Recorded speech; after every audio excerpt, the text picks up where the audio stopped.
Thank you, and thank you everyone for joining us for the last session of the day. So it's been a good day, I think, of really good conversations, and you've done well to make it this far. So we also do appreciate that we're the only thing between you and drinks, so we'll try and keep it interesting and as short as possible.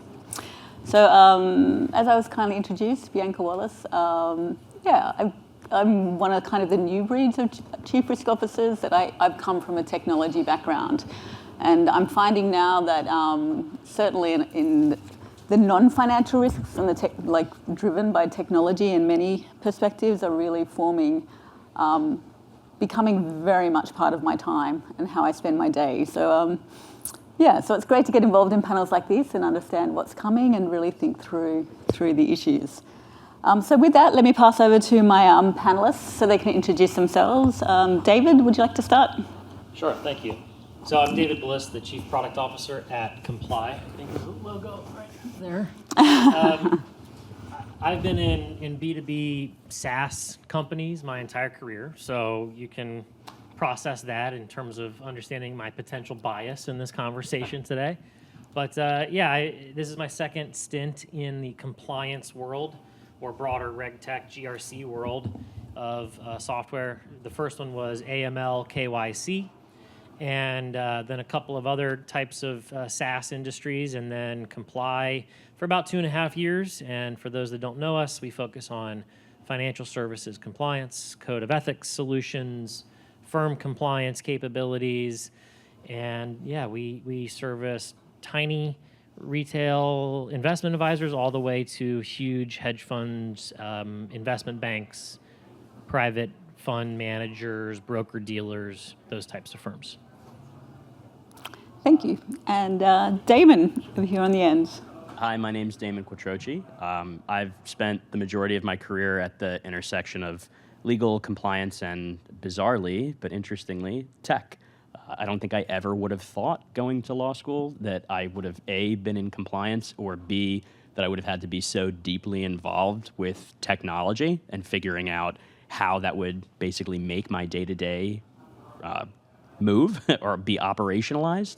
But it's been incredible thus far. I've been at a number of major banks. I'm currently at an FMU, which is a really incredible experience. It's completely night and day from a bank, but it's great because it's a completely different challenge.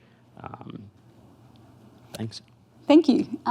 So the last session of the day, and we've had so much information today, and it's been really great conversation. So probably the really important thing to think about now is how to pull it all together. So we'll head towards how are you going to take this back to your organizations? What is your strategy going to be? So we've had many implications. Regulation is becoming more complex. Things are faster changing. There's global requirements. The emergence of machine executable regulatory standards has really supported the fintech space. For large banks, building may be more viable, but for new businesses, smaller entrants, prototypes, test runs, perhaps the build may be the option as well. So there's no one size fits all. And there's even the hybrid path. So maybe a little bit of everything. And that's really what we're going to discuss here today. So with that, I'm going to pass over to you, David. If you could start us off and tell us about, as financial institutions expand into new markets and face evolving regulations, which approach, buying or building, offers greater scalability and future-proofing for compliance needs? Yeah, so again, maybe slightly biased, of course, as a software product guy. But I'll put it this way. I have seen in-house builds, and you're right. Normally when I see them, they're much larger enterprises. Multinational banks seem to really prefer the build option in many cases. And I've seen it work, especially in the first few years after launching it.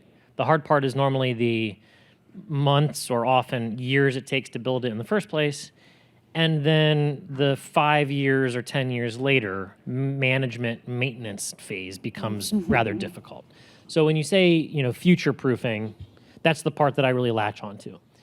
So when banks or anyone else are doing these types of business cases and thinking about buy versus build, my experience is that the one part that is usually underestimated is the cost, monetary and effort, that goes into management and maintenance after the initial launch. Everyone, thinks about how much it could cost to build and how many engineers are we going to need for how long, and are they internal or are we going to contract this work out? And maybe that's accurate, maybe it's not, but it's a one-time cost to build the initial platform or system. The hard part is 2 years later, it's not just features and functions you want to add, it's tech debt, because now the code from 2 years ago is starting to run up against security issues and pen testing. Not to mention new technologies are available, and maybe they can do the job better, and now you have to figure out how to integrate those technologies.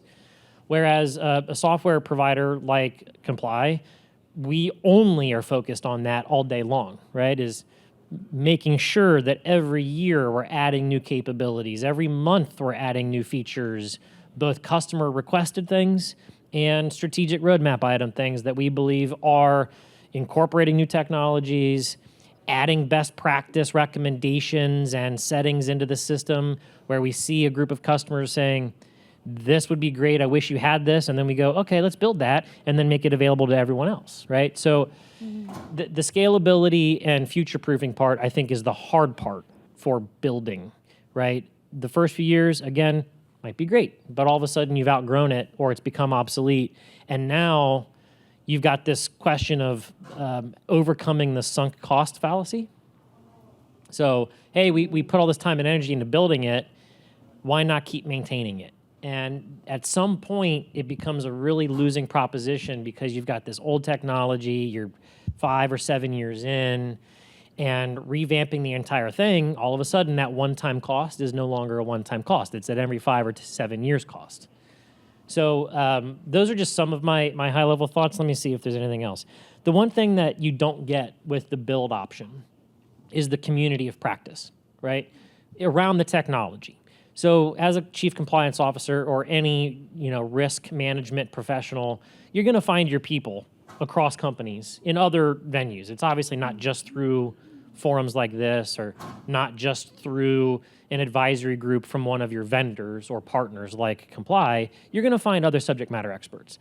But if you've got your own software that you built in-house, you're not going to find anyone else that's giving you best practices around automation or how to better utilize that system, because no one else is using it. It's just you, right? So that community of practice around the tools and not just the overall regulatory subject matter expertise, that's a huge thing that you get in the build option that really puts you on an island if you choose to build a solution versus buying something that's more available to multiple firms, and that creates this best practices ecosystem.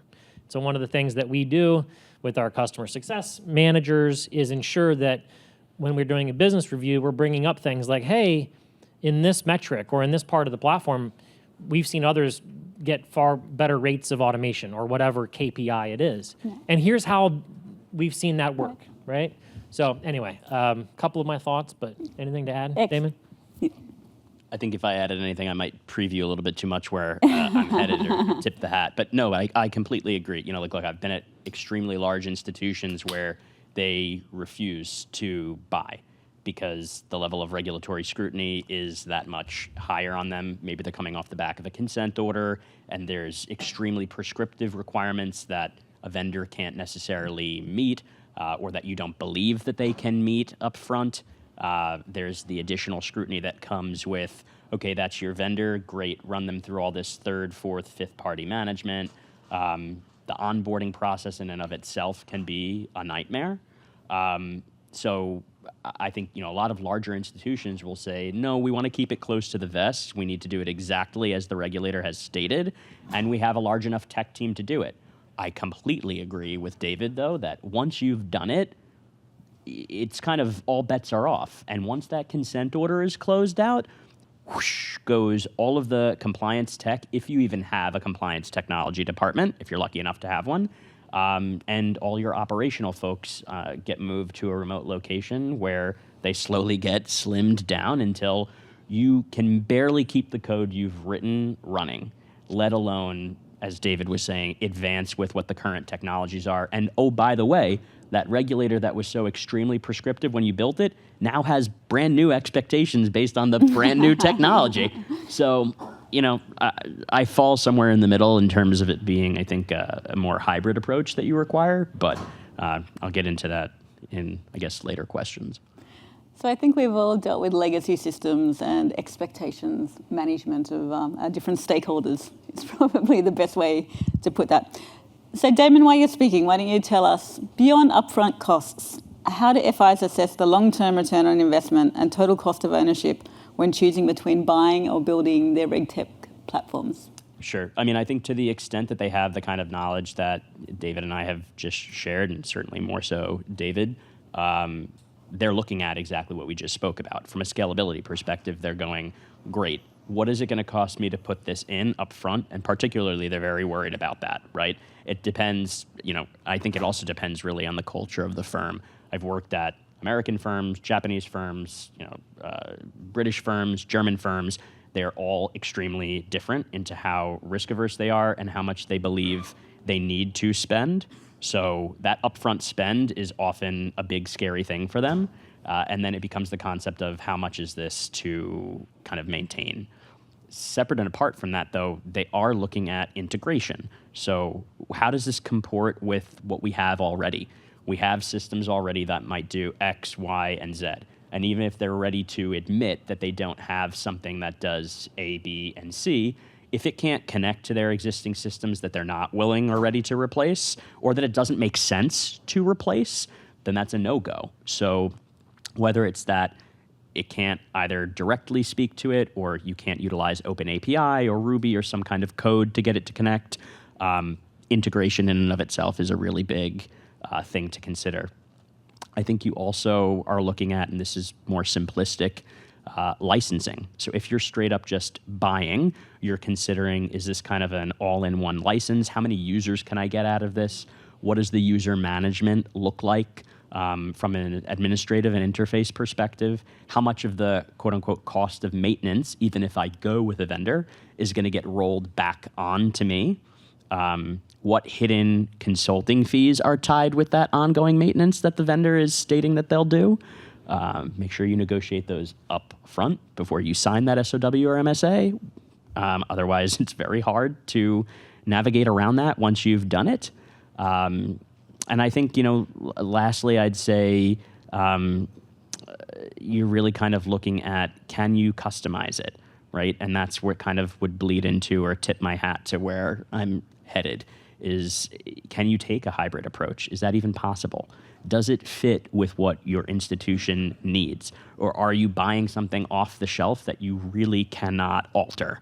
How agile is it kind of going down that path? How able is it to actually not just react or respond really to the trends of the day, but to the trends of your institution? You might not care what is being done at firm Y or Z, but I think if ultimately your institution is moving in a new product area or just in general finds that its needs are different than it once were, it's evolving, can it evolve with you? Or are you going to have to buy a brand new suite of modules from them that also don't necessarily fit what you're looking for? Thank you, David. So I thought about this from a bank perspective because I know many of the people I've met today are bankers. And so I thought, although I'm the moderator, I thought it might be useful to add a little bit of a color from a bank perspective. So as a CRO, I'm always having people come to me and say, I need this solution. It's going to cost me this much. And do we have that much money?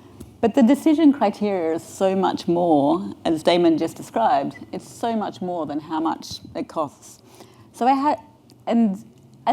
as a bank or an organization, you're going to have to make this decision time and time again.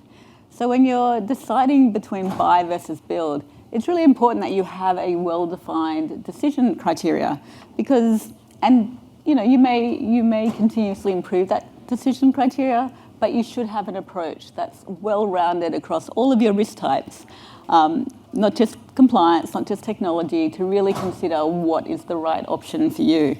So I had a quick look at a policy, and I thought about the process, and certainly, this is not the final list of everything you should consider, but certainly things that were on our list is the scope and scale of requirements. So, what entities, what's the frequency of changes, is it a dynamic environment? Are the regulations continuously changing? Is it going to be updated regularly, or is it something that we can put in place and become one of those legacy systems that I think we referred to earlier?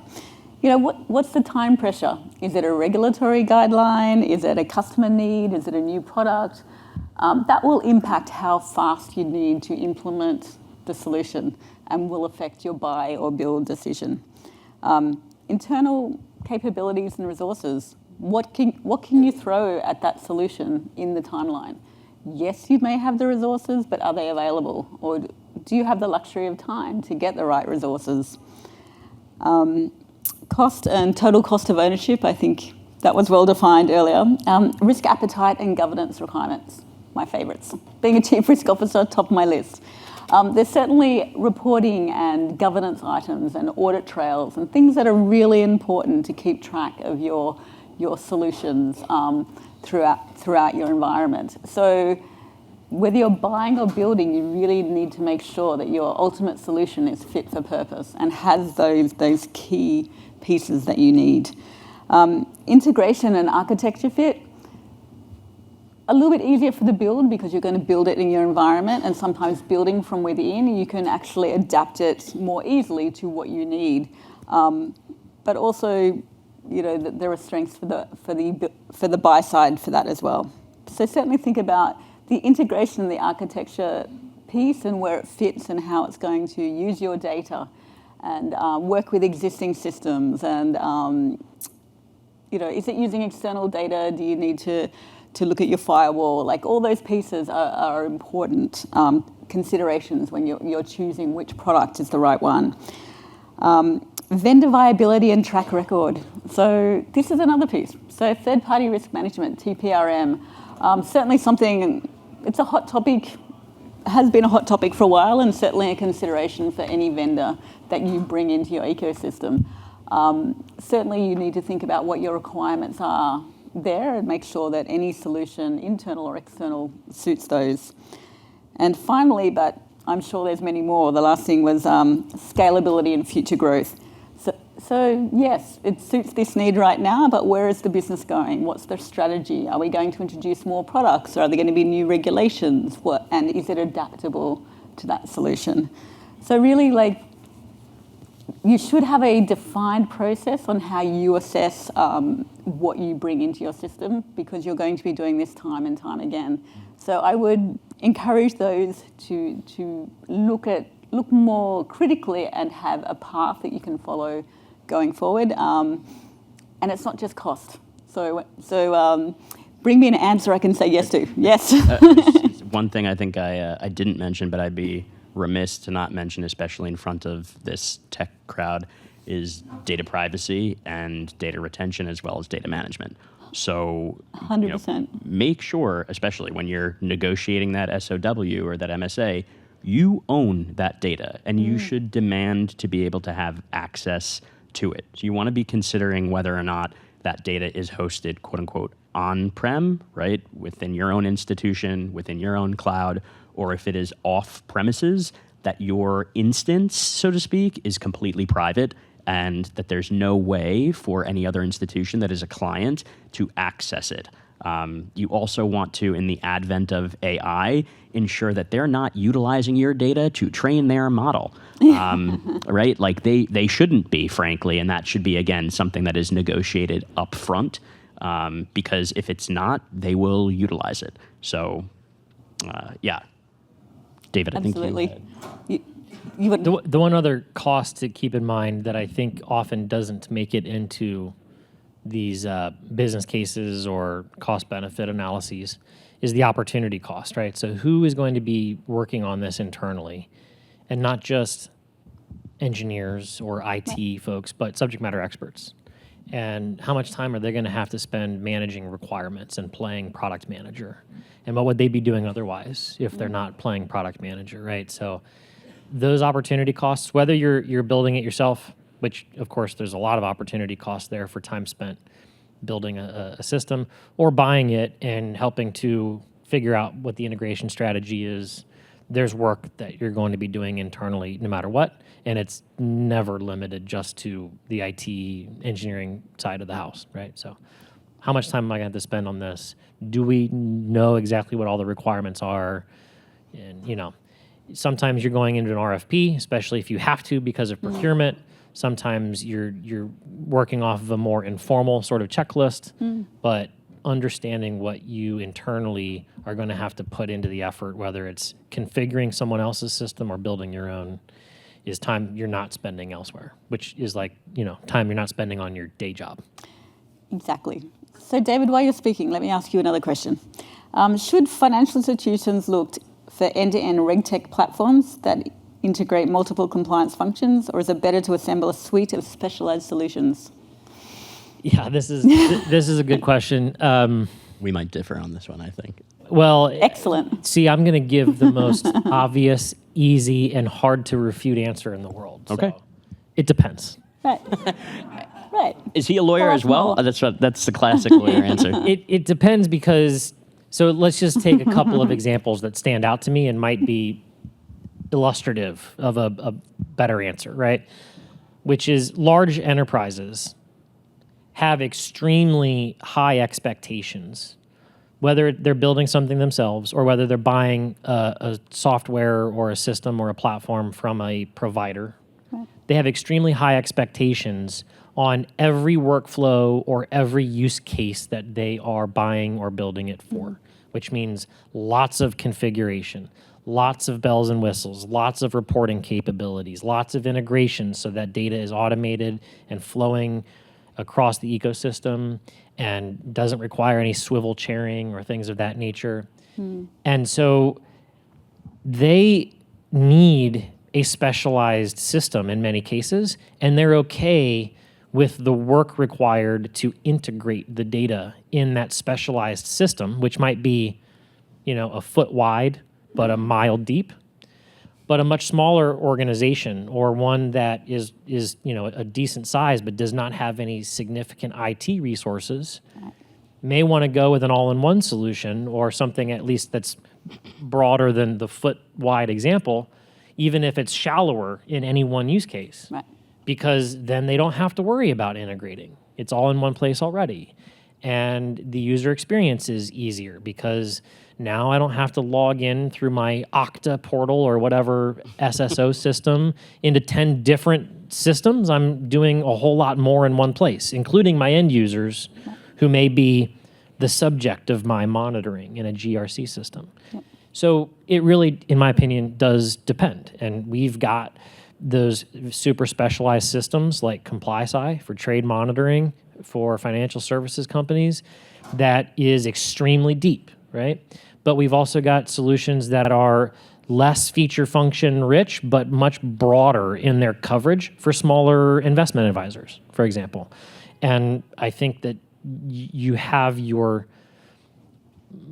good fit choices depending on exactly what size of organization, what IT resources you have at your disposal, how fast you expect something to be implemented, right? What kind of time pressure you have. So in this case, I actually don't have a favorite choice among those two. Well, what about you, Damon? I'm surprised, but pleasantly surprised. I think as David said, it really does depend. Where I would come down probably a little bit more hard line would be, it's rare that you're going to find a vendor that actually can service all three lines of defense, right? Like the front office and operations are likely not going to be able to have the exact same type of software that or SaaS platform that your compliance and your risk folks are going to have. And it's not that they shouldn't, it's just that I don't think we're at a point yet where any one institution or any one vendor has really mastered that. You may get some that are pretty good at two, but are really crap at the other. I think it's rare. I think it's more likely that you're going to see a vendor that can handle the third line of defense very similarly the way that they can with the second line, because even though there's independence, you're broadly executing the same type of function: monitoring, testing, surveillance, case management. But obviously, the front office is a completely different animal. Flipping, though, into one of those siloed areas, I would say that the objective is to not be siloed. So if I'm looking at my enterprise risk management, and especially in today's world where compliance and growing more so and more so every day, legal is being brought under a complete risk umbrella, having them in a single integrated solution is what makes most sense. That said, a couple things. One, and again, I think I've teased this multiple times now, but hybrid is really the way to go. So even if you're in an integrated solution, that doesn't mean taking all of the different modules off the shelf. As you alluded to, high volume configuration is often what you see when you enter into an actual relationship with the vendor, and you want to make sure that they're actually able to do that. There are some vendors that will sell you up a river, telling you till they're blue in the face that they can configure anything you want, we can do it. You laugh, right? But I've been at institutions, unfortunately, where I've implemented for a year and a half what should have taken 6 months, and then had to roll it back and go proprietary full in order to satisfy the regulator. And that was a nightmare. And I won't tell you where that was. But look, I do think there are certain use cases even within each line of defense where it just doesn't make sense. Like a perfect example would be training, right? I don't need to utilize a GRC integrated system to execute training. Training is a very specialized function, and often you need a completely different vendor, especially if you're going to outsource the creation of the training, which makes sense for a lot of institutions. Similarly, you won't always necessarily be able to find something that can handle, say, gifts and entertainment or conduct in the way that it should. Sometimes policy management, which you would think should be very intimately linked to whatever else you're doing in your compliance risk management wheel, is best provided by a different vendor. And that's where that integration piece matters. Ensuring that however you configure it, that it can speak to any bespoke solution that you've chosen. I would say, though, right, 75% of it should be in a single solution. Otherwise, you're going to make it even more difficult than it already is to sell to the front office and your other folks that you should be using it. And you want them to see you as a strategic partner, not something that they have to do in their off time. Not another system. Yeah, not just another system, right? Even if it's SSO, they don't want to click multiple links. So I think I know the answer to this question, but I'll ask it anyway. I know we're buy versus build, but I'm going to throw a third option in there since it's been lightly touched on. What about a hybrid solution? Is that the key? Yeah. So I firmly believe that hybrid is the way to go. I truly think that when you're looking at a vendor, you need to ensure that they have some kind of a option for a sandbox, right? Or an on-demand application, as some vendors call it, where, yeah, they've got tons of great modules and or widgets, but that should really just be kind of the bag from which you can pick things when you're designing your own customized workflows. So if they have fantastic built-in case management, great. If they have, really incredible questionnaires, awesome. But ultimately, you need to be able to sit down and, based on what your firm or your institution needs, design those workflows, design the kind of user access management, right? What kind of roles do I need? What kind of permissions should they have? That's not something that should ever be out of the box. You might take it as a suggestion out of the box, but it really should all be very much thought through clearly before you implement. I've been at institutions where they do not want to do that. They just want to take something completely off the shelf because, frankly, they have to, or the size is too small. I've been at other institutions where it's the exact opposite. They want a very explicit business requirements document and a very explicit functional requirements document. It's not just enough to say, I need all of these to be blue and red. You have to sit there and cherry pick the logic that's utilized or direct the vendor as to what the logic should be. And then they'll go code it up for you. I actually tend to like that end. I like to be a collaborative partner with the vendor, have those nerdy conversations about what type of logic should be utilized to execute either a complex or a simple flow. And I'll also tell you, right, like, A, it's not difficult to learn, and B, you should do that up front, at least to educate yourself so that you don't spend too much. If you have a knowledge or an understanding of what workflows you need, you're going to avoid the oversell. And then ultimately, the cost of implementing a vendor becomes much more manageable. I think the last thing I'll say on this, and then I really want to hear what David has to say, is you really want to think through long term. And this goes back to the decisioning criteria. What are my use cases now? What are the use cases I may need? And when I'm building out those custom flows, am I building them in a scalable fashion? I should not be locking myself into something that is not going to be fit for purpose, a year from now, or that can't be modified a year from now. And sorry, I said the last thing, but the last thing I'll say is... I'll hold you to that. Yeah, don't hold me to that because I'm Italian. Audit trail. Like, if the system can't provide you an audit trail, make them build it or run in the opposite direction. Really run in the opposite direction. Okay. Spoken like a true compliance person, I think. Which remind us to come back to that when we start talking AI. Okay. Audit trail and the nature of the black box. So I agree with all of that, really. The hybrid model can mean different things, and the level of usage of a vendor-provided component can vary, right? It can be the entire front end and back end. It can be just an API service that underlies a certain logic or workflow as part of a broader internal platform ecosystem. And so I think when we have our most successful enterprise sales conversations, it's when we are presenting our solution in the context of their preferred platform and workflow and user experience.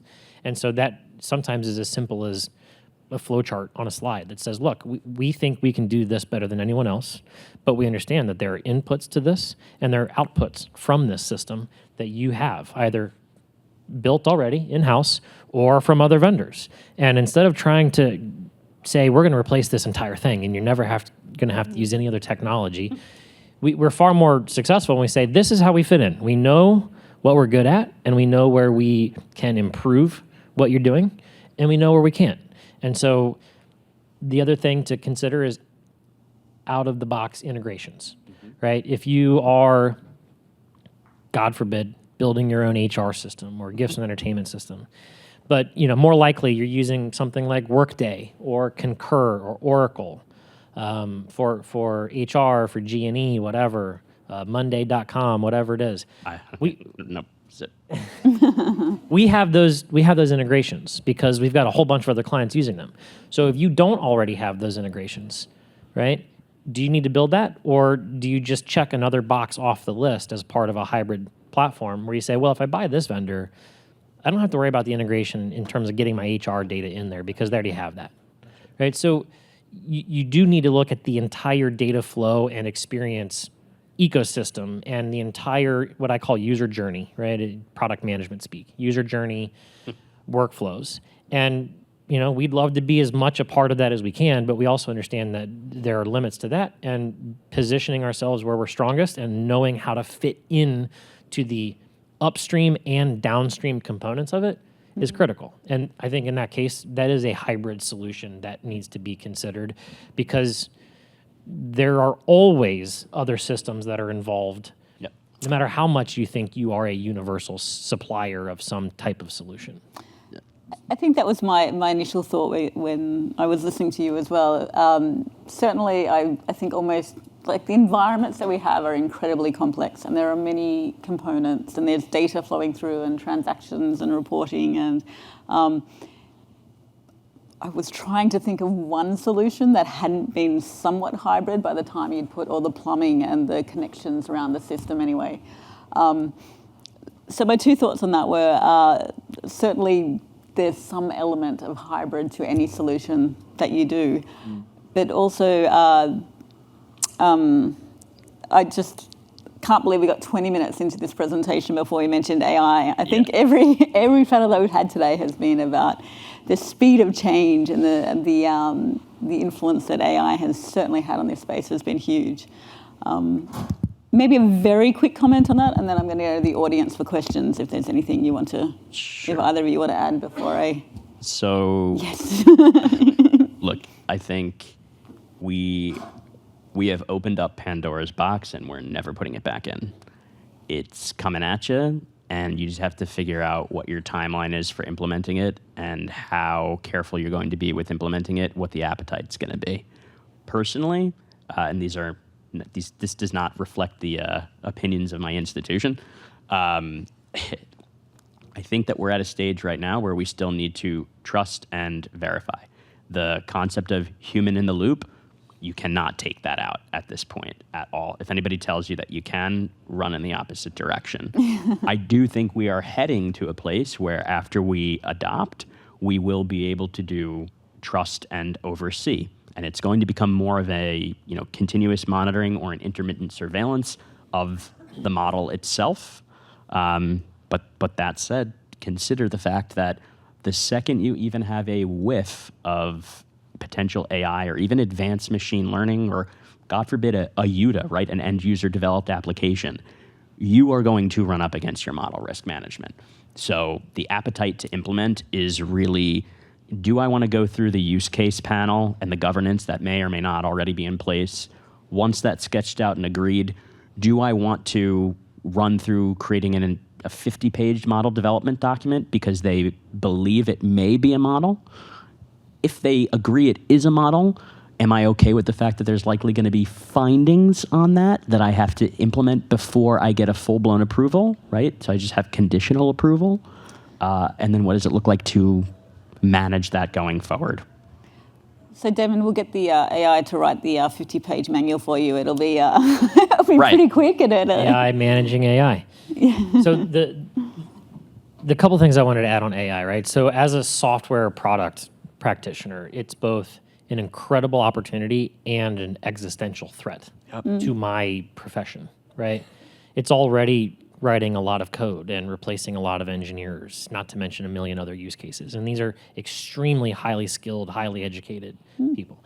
So the great thing is you can use AI for all sorts of processes and features and workflows that don't require that you explain exactly how it works, right? But if you have to do that, if you have to explain to someone internally or externally exactly how it arrived at a conclusion, good luck. And so when you talked about Audit Trail earlier, it's the black box nature, right? It's a generative AI. Yeah, exactly. Generative AI especially. Now, an algorithm or a predictive analytics model that's based on more statistical concepts, linear regression, you can explain that, right? Well, if I know the variables, I know it's going to spit out because it's just an equation. Right.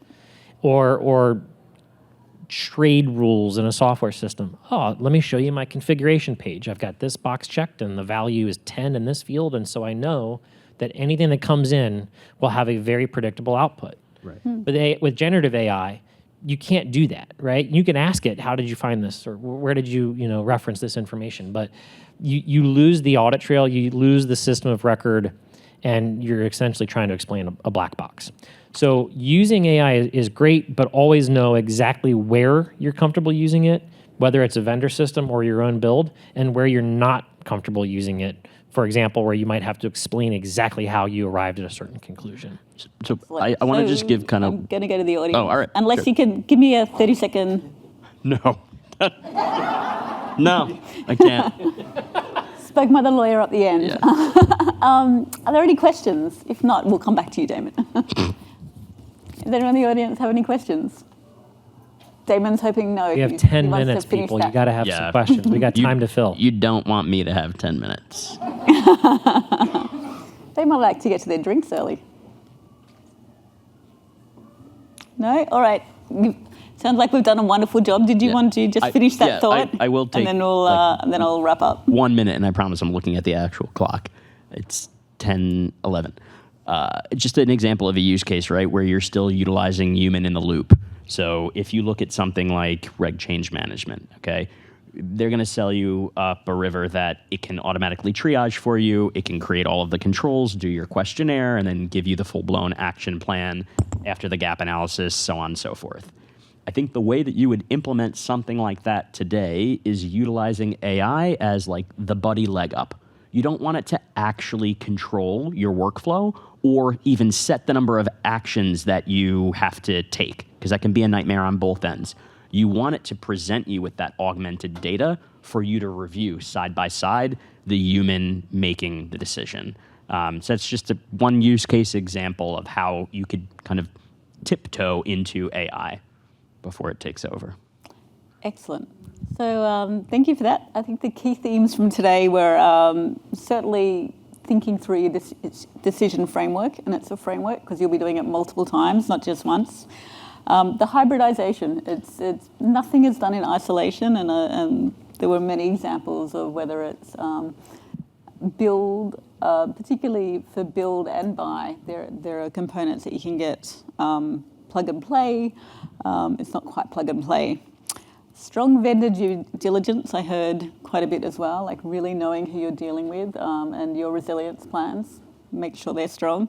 And something we didn't really touch on too much, but I wrote down as we were talking was when you're planning, don't forget to think about the failure modes. So the delays, the regulatory misinterpretations, technical debts, under-resourcing, when your resources are pulled from one project to another, and that's not part of the plan. So with that, with the final thoughts, I'm going to pass to everyone to give, who would like to go first? Just to leave the audience with some parting words of wisdom or a final thought. Are we still on AI? Wait up. No. Buy versus build. I would say the one thing that I haven't already hit on that I wanted to was keep in mind your user experience. Your employees, especially non-power users. The power users will figure it out and will often be catered to pretty well. But it's, for example, in financial institutions in our world, you're monitoring hundreds or thousands of traders or investment advisors or whatever the case is, brokers. And they're in the system all the time, even though they're not power users. They're just forced to use it. So whether it's build or buy or hybrid, keep that user experience in mind and all of the inputs and outputs, right? So not just the user experience of this one piece, but are they switching systems as they go from step 3.A to 3.B or 3 to 4? And how do I minimize the disruption, the loss of data, and the continuity of that user experience? Because ultimately, easy stuff to use gets used more. And if you want them to use it, make it easy to use. So Excellent. Completely agree with everything David just said. I think the only thing that I would add on to that is once you get them to use it, you better have some kind of value add behind it. So data, reporting. And it can't just be incredibly complex reporting because you might get the occasional compliance engineer, as one of my friends once said, who, completely gets it and they're super nerdy about it, but your high-level C-suite are not going to want to dig into a boatload of really muddy metrics. So a couple things. Data in or data out is only as good as the data in. Data integrity matters. If you're putting in crap data, your analytics are not going to really mean anything. Well-defined KRIs, KPIs, thresholds, appetites, all of that needs to be done up front. So while, yes, we're at a global RegTech conference, as my boss and I always say, it's not always about the tool. Make sure that the actual process, the framework, and the governance are well-defined up front, and you know what you want to get out of it, or that's a wash cost anyway. And then make sure you have really solid, streamlined reporting that is consistent and that is easily accessed, easily extracted, and explainable. Thank you. I think the final thought I'll add to that is probably when people bring me solutions, they're like, we need this much money. When you're looking to buy or to build or whatever, think through the process and take your steering committee something they can say yes to. If it's just a number, it's too hard to say yes. So really think through how is this going to work in your environment? What are the benefits? What are the cost benefits? Not just how much is it going to cost. really put it in language that they can say yes to and be very persuasive. So, yes. So with that, thank you very much. Enjoy your drinks. I think they'll hand back. Thank you to Damon and David.